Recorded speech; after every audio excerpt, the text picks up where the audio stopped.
గ్రహ సంచార ప్రభావము సరైనటువంటి స్థాయిలో లేనప్పుడు జరిగేటువంటి విపత్తులు. అంటే ఇక్కడ కేవలం ప్రకృతి పరంగా వస్తేనే అని కాకుండా మానవ తప్పిదం వల్ల కూడా జరుగుతున్నాయి కదా.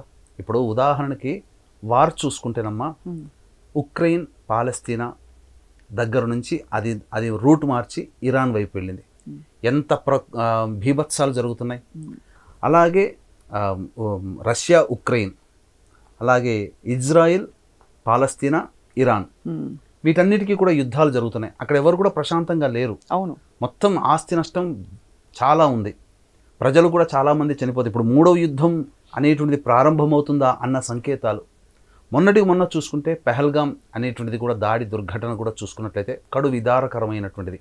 అంటే తీవ్రవాద దుశ్చర్యలు జరగడం కూడా ఇందులో భాగమే, ప్రకృతి విపత్తులను. ఎందుకంటే ఇక్కడ మనం గమనించాల్సినటువంటిది ఏంటంటే గ్రహాలన్నీ కూడా శుభ నక్షత్రాలలో సంచారం చేయట్లేరు.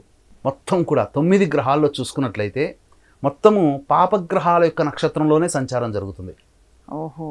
గురువు ఆరుద్ర నక్షత్రంలో సంచారం చేస్తున్నాడు. రాహు పూర్వభాద్ర, మళ్ళీ పూర్వభాద్ర చూసుకున్న బేస్ గురువే. కుజుడు మఖా నక్షత్రం సంచారం, కేతువు మఖా నక్షత్ర సంచారం, అలాగే బుధుడు కూడా ఆరుద్ర నక్షత్రం, మళ్ళీ శుక్రుడు అశ్వి నక్షత్రం.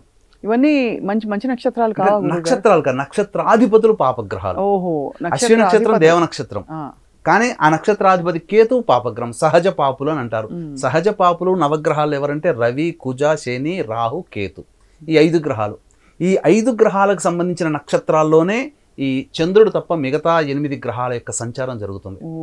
అందువల్ల ఏమైపోతుంది, ముఖ్యంగా ఇలాంటి తీవ్రవాద దుశ్చర్యలకి కారణం ఏంటంటే పిశాచ యోగ ప్రభావము కారణం. ఈ యొక్క కుజకేతుల యొక్క కలయిక. అంటే సాధారణంగా సంవత్సరంలో కుజకేతులు కుజరాహుల కలయిక పిశాచ యోగంగా చెప్పబడి ఉంటుంది. అసలు శాస్త్రం ప్రకారం ఏంటంటే శని, కుజుడు, కేతువు, శుక్రుడు, ఈ 4 గ్రహాలు కలిసినా పిశాచ యోగమే, లేదా శుక్రుడు, కేతువు, కుజుడు కలిసినా పిశాచ యోగమే.